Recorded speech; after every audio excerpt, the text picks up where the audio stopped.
नमस्कार दोस्तों, Bharat selection wing लखपड़ाबाग Barabanki के ऑफिशियल चैनल पर आप सभी का स्वागत है। डिक्टेशन रामधारी गुप्ता खंड 1 प्रतिलेखन संख्या 21 स्पीड 40 स्टार्ट होगा 5 सेकंड बाद।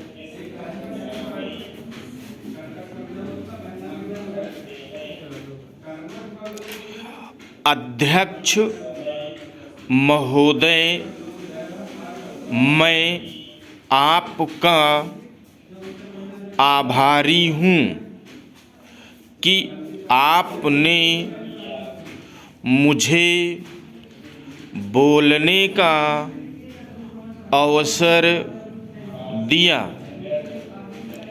इस देश के वर्तमान भारी संकट के समय में और विशेष रूप से उस समय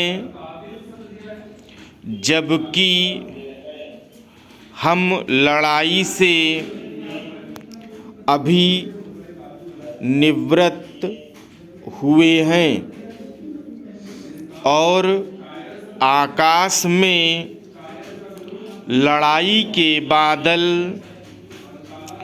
दूसरी तरफ से आने शुरू हुए हैं।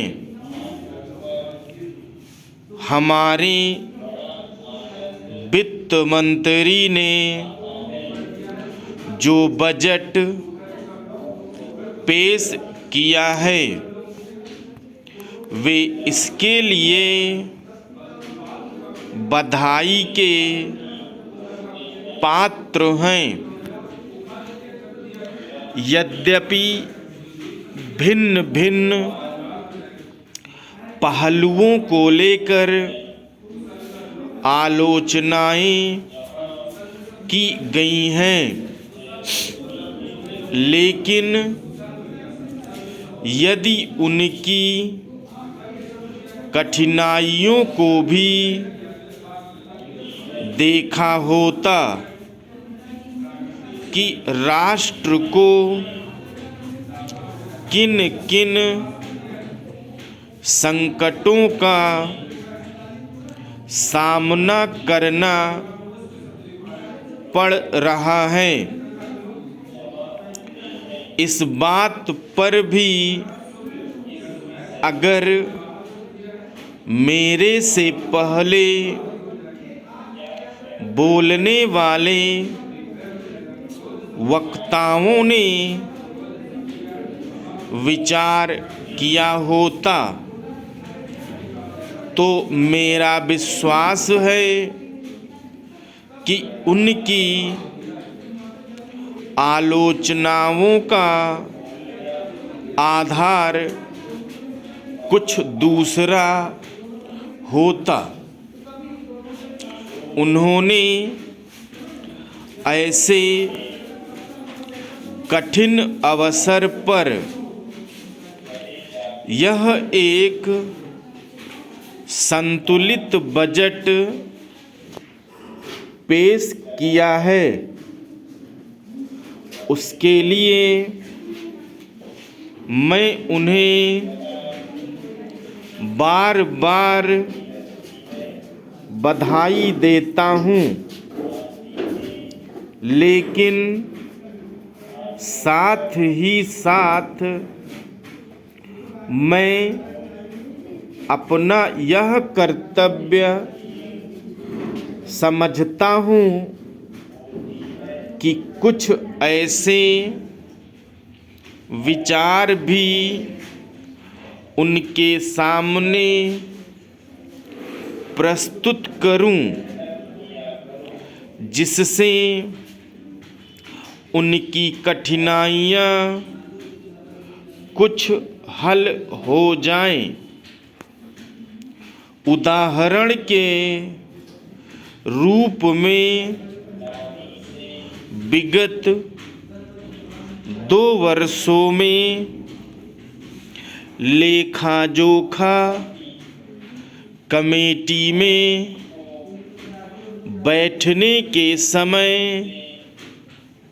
मुझे ऐसा अनुभव हुआ कि इस देश में 2-3 इस प्रकार की त्रुटियां मौजूद हैं जिनको दूर करने के लिए, जिनकी जांच करने के लिए यदि कोई एक कमेटी या आयोग बिठा दिया जाए तो राष्ट्र को, राष्ट्र की सरकार को, राष्ट्र के विकास को और राष्ट्र की रक्षा व्यवस्था के लिए करोड़ों नहीं अरबों की व्यवस्था फौरन हो सकती है। केवल शासन को जागरूक होकर कुछ कदम उठाने की आवश्यकता है। अभी कुछ छिपे हुए धन का जिक्र किया गया। सरकार ने भी समय समय पर ऐसा आरोप करके आभास दिया है कि इस देश में लगभग 30,000 करोड़ रुपए का छिपा धन मौजूद है। स्वयं में मैं समझ नहीं पाता हूँ कि जब सरकार ऐसा अनुभव करती है तो इसकी व्यवस्था करने में उसको दिक्कत क्या आ रही है। ऐसा मालूम होता है कि कहीं इच्छा शक्ति की कमी है। भारत की इस सरकार ने